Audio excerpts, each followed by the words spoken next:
CDI ele é uma taxa de referência para os nossos investimentos, né? Então, hoje, quando a gente vai fazer algum tipo de investimento, seja num CDB, numa LCA, numa LCI, para a gente conseguir comparar para ver se esse produto está tendo uma boa rentabilidade, a gente compara junto com o CDI. Então, por exemplo, se o CDI deu 8% no período e o nosso CDB ou algum tipo de investimento está te rentabilizando 9, 10% do CDI, é considerado um investimento com uma boa rentabilidade. Quando a gente vai fazer essa comparação para ver se algum tipo de investimento ele está tendo uma boa rentabilidade, ser comparado com o CDI, então a gente pega o CDI do período, né? Então, por exemplo, o CDI ele rendeu 9% no ano e a nossa carteira de investimentos está rendendo 10% ao ano, é considerado uma rentabilidade ok para o cliente, né? Então é sempre importante a gente ter um percentual acima do CDI para a gente conseguir entregar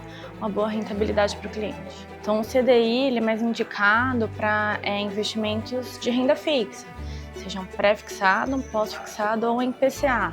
Ou até alguns fundos de investimentos também que são de renda fixa ou alguns fundos de investimentos de multimercado.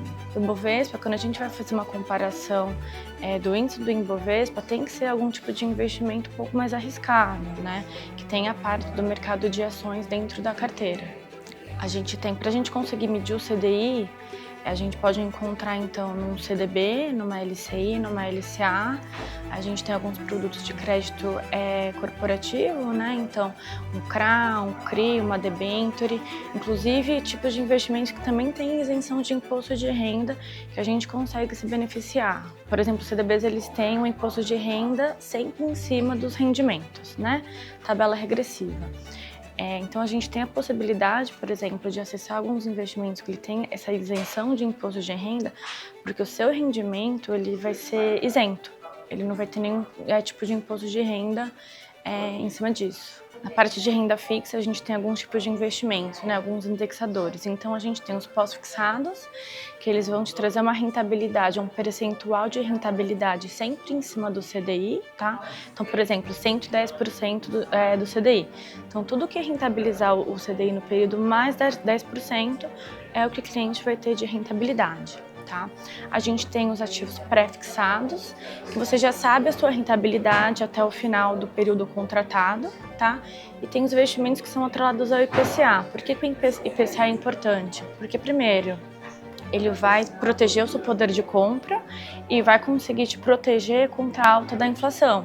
Então a gente pega uma taxa pré-fixada, mais a variação do IPCA no período e entrega como rentabilidade isso para os nossos clientes.